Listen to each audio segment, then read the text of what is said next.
In this Baldur's Gate 3 Druid class build guide, I'm going to be covering my Druid build for early access and showing you what I've found to work best. I'll be doing more build guides at the launch of Baldur's Gate 3, but for now, let's look at how you can use a Druid effectively in the first act of early access. Druids are Divine Spellcasters that not only cast damaging spells, but can also heal and take the shape of different creatures via their Wild Shape class feature. Wild Shape is what really sets the Druid apart from other classes, and in early access, Druids can currently change into 7 different animals including Direwolf, Raven, Badger, Polar Bear, Cat, Deep Rothe, Spider, and Aberrant Intellect Devourer, but more are expected upon full release of the game. Each of these animals not only has their own hit points, abilities, and attacks, but they also have various features that allow the Druid to do much more than it ever could in its human form. For example, the Badger can burrow underground, allowing him to go under obstacles that might be in his way. Or, for example, the Raven allows the Druid to fly great distances, making it possible to reach places he wouldn't otherwise be able to. However, because these things are extremely powerful, the Druid can only use his Wild Shape 2 times before needing to short rest to recover this ability. One really important thing to note about Wild Shape as well is that changing into a creature gives you a separate health pool for that creature, completely independent to the health pool of the Druid before it's shifted. This makes Druids who use Wild Shape in combat extremely durable since they essentially have 2 health pools.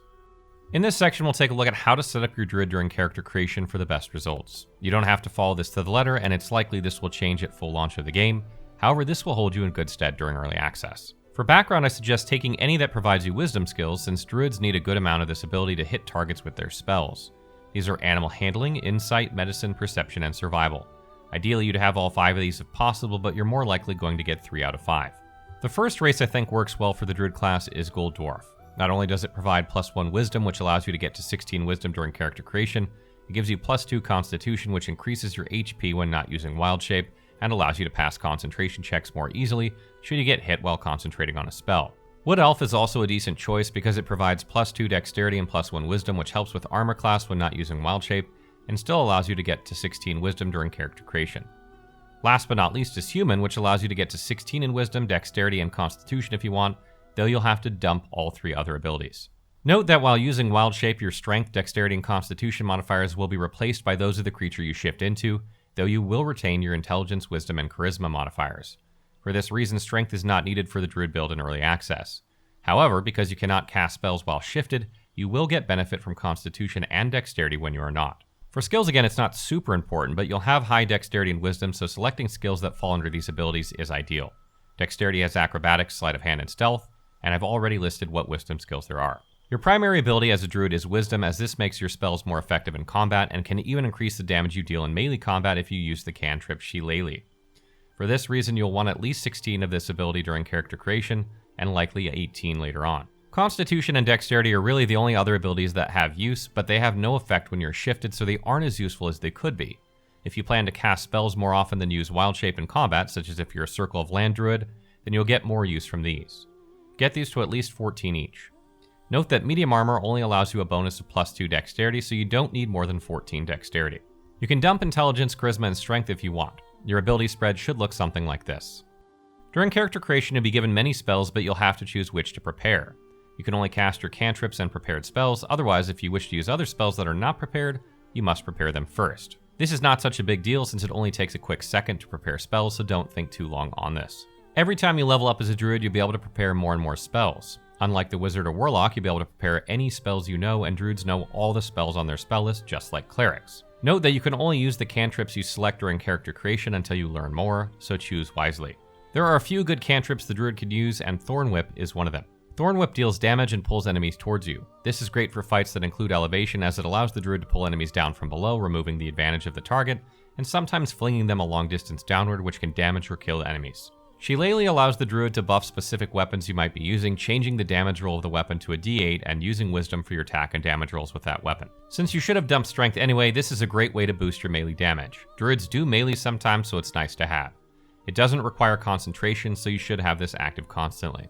Produce Flame not only deals damage, but also creates light around the target struck. This allows you and party members to strike those in the light more easily, because if there is not enough light, then attackers have disadvantage if they don't have dark vision.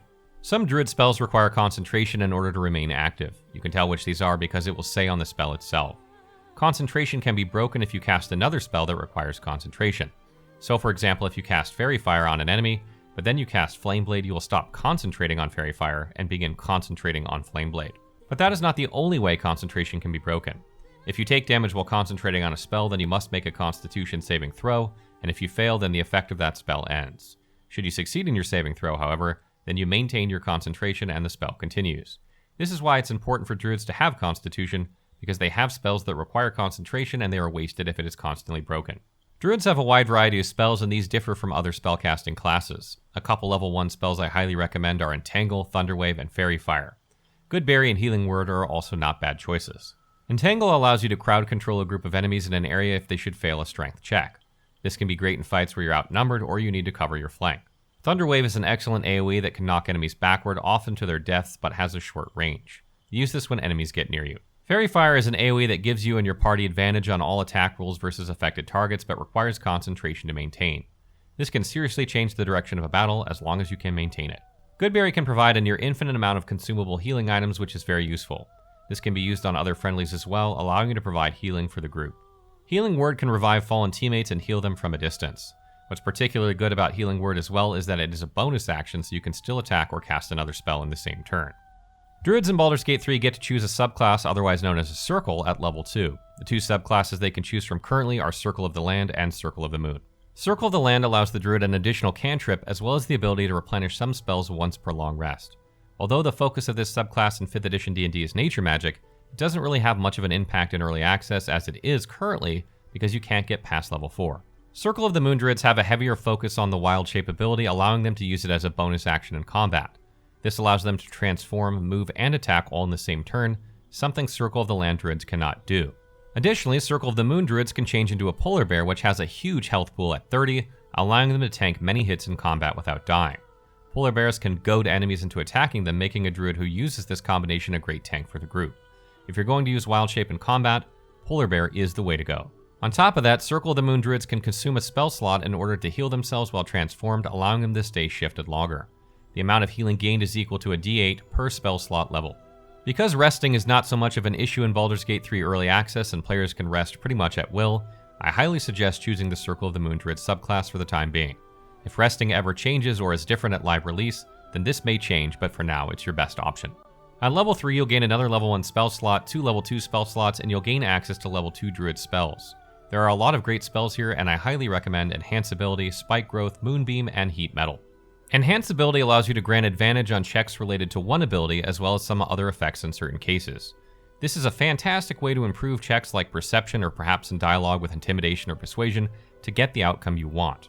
Note, this does not apply to saving throws or attack rolls with that ability. Spike Growth allows you to control a large space of the battlefield with thorns that slow creatures and damage them if they try to move through it. This is an excellent way to keep enemy melee units from getting to your friendlies and can be invaluable when you are outnumbered. Moonbeam hits for 2d10 radiant damage and a small AoE that persists on the ground after it's cast, dealing damage every round. And what's really great about this ability is that you can spend an action to move the AoE up to 18 meters. This means you only need to cast it once per combat and can conserve valuable spell slots. Heat Metal allows you to deal 2d8 fire damage to a target that is wielding a metal weapon. In addition, it gives them disadvantage on attack rolls and ability checks until your next turn. That's all on top of being able to cast it again on the target as a bonus action, dealing damage and reapplying disadvantage. In short, this is a great spell to lock down tough enemies. Once you reach level 3, you'll be able to cast some level 1 spells as level 2 versions using level 2 spell slots instead of level 1 spell slots. This works out tremendously for this build because it allows you to cast some of the better level 1 spells as more powerful versions. For instance, you can cast Thunderwave at level 2 for an extra 1d8 damage, or you can cast Healing Word for an extra 1d4 healing. At level 4, you'll gain another level 2 spell slot as well as another cantrip. Additionally, you can pick a feat, and I highly recommend taking Ability Improvement to get 18 in Wisdom. As a druid, you simply cannot have enough wisdom, so this is the obvious choice. Equipment is less useful to druids that remain shifted for long periods of time, however, it can be very helpful in combat situations where they are casting spells. Since they have decent dexterity, they'll want to have a ranged weapon of some type, as well as a club or quarterstaff that they can buff with Shillelagh. I recommend a club though, since this will allow you to use a shield in your offhand, which will increase your armor class by +2.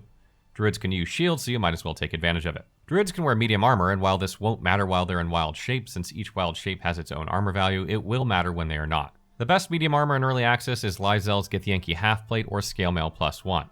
Unfortunately, druids cannot use Githyanki Halfplate or Scalemail because they are made of metal, so your best bet is to get the Chain Shirt +1, which is not considered metal, in the Shattered Sanctum. Between this and a shield, you can reach 18 total armor class, which is quite good. When it comes to accessories, the Absolute's Talisman works well for this build because the Circle of the Moon Druids will likely be in combat often while using Wild Shape.